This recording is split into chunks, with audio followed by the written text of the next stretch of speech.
One big disadvantage many students face is not being able to connect with their teachers in virtual classrooms in this period of distance learning. Not every household can afford computers or high-speed internet, and the inability to get students online is creating a digital divide in education.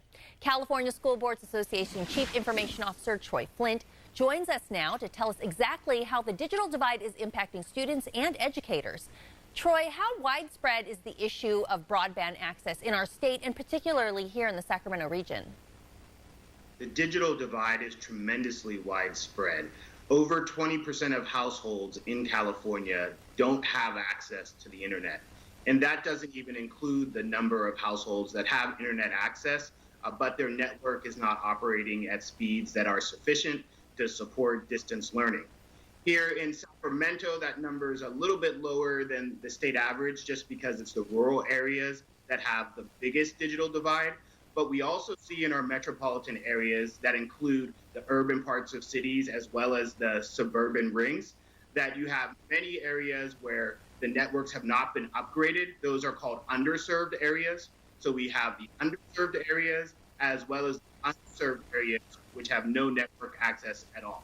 Yeah, and what that's doing is depriving about 1 out of every 5 students of the fair and equal access to a public education. Yeah, and I can only imagine how frustrating it is. I mean, it's one thing when my internet network is down, but for these children who are really trying to get their education and stay connected, they're really being directly affected by their ability or not to connect. Absolutely. Over 90% of all California students are now taking part in distance learning. The only instruction that's occurring for the most part is online. So if you're not online, you are shut out of an education. That's 1 out of every 5 students that are being deprived of their constitutional right to schooling. That's going to have a severe impact on their academic progress, their ability to interact with their teacher and their peers, their social development, and ultimately their ability to fulfill their potential. So that hurts them, that hurts their communities, and that hurts the state as a whole, which is why the state needs to take strong and decisive action to expand the broadband network. I know you mentioned some of the rural areas have challenges getting connected. Talk about which students in particular are also in danger of falling behind because of this lack of access. I know we saw a story not too long ago in Salinas, I believe, a couple young girls were trying to get internet access and they went to a fast food restaurant. Yes, I think that image defines our time, and that should be a shock to the conscience of California. We are the 5th largest economy in the world if we are judged as an independent nation. We are the epicenter of the global technology industry, yet you have 2 young elementary school age girls huddled on the sidewalk with laptops trying to catch on to the internet that's emanating from inside the Taco Bell. We have to do better than that as a state. We've known this would be a problem for decades. We knew that the internet would be a major force for education, for finance, for telehealth, for accessing public services, but we procrastinated, and now we're in a crisis, and we're running around like chickens with our heads cut off because we didn't prepare. So we can't let this opportunity go to waste. Now that the damage that we've done to our youth by not building out our network has been shown, it's incumbent upon the state to either pass legislation to move us closer to universal broadband access, or to put something on the ballot so the voters can do what our legislators have refused to. Now, what is being done? How are administrators, educators, even businesses trying to address the issue? Because like you said, equity, it's really an issue and on the minds of so many people, especially when we are talking about distance learning.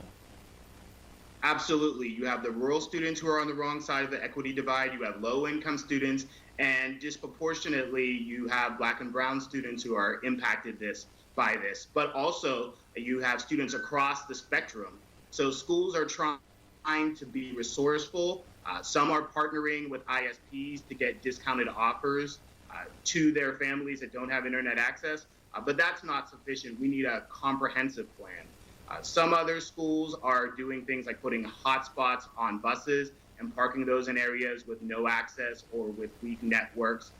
But again, that doesn't work in rural areas because the hotspots have to build on top of a pre-existing network. And even so, asking someone to go to a parking lot or wherever it is and sit outside a bus is not equitable access to technology or to education.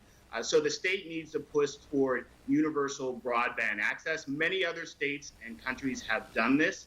They've created infrastructure development zones. They've offered tax credits to ISPs to build out the network.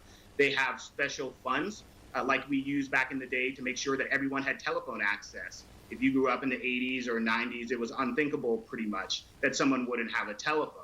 The internet is the new telephone, and we need to take steps to make sure people have the same access the way they did in the past.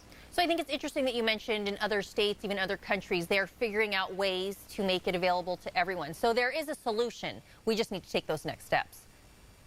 Yeah, I think many Americans who haven't traveled abroad recently would be shocked at how far ahead many other countries are in terms of connectivity.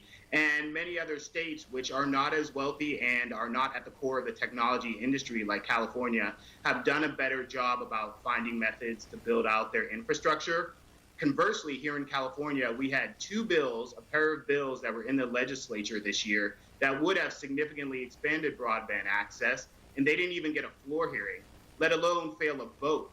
They didn't even come to the floor for hearing. That shows you that the legislature is not prioritizing this issue and that they are being swayed by special interests, by the ISPs, and they are not doing what's right for the people and getting this issue before the legislators so we can get access to those 1 out of 5 households that can't get on the internet right now.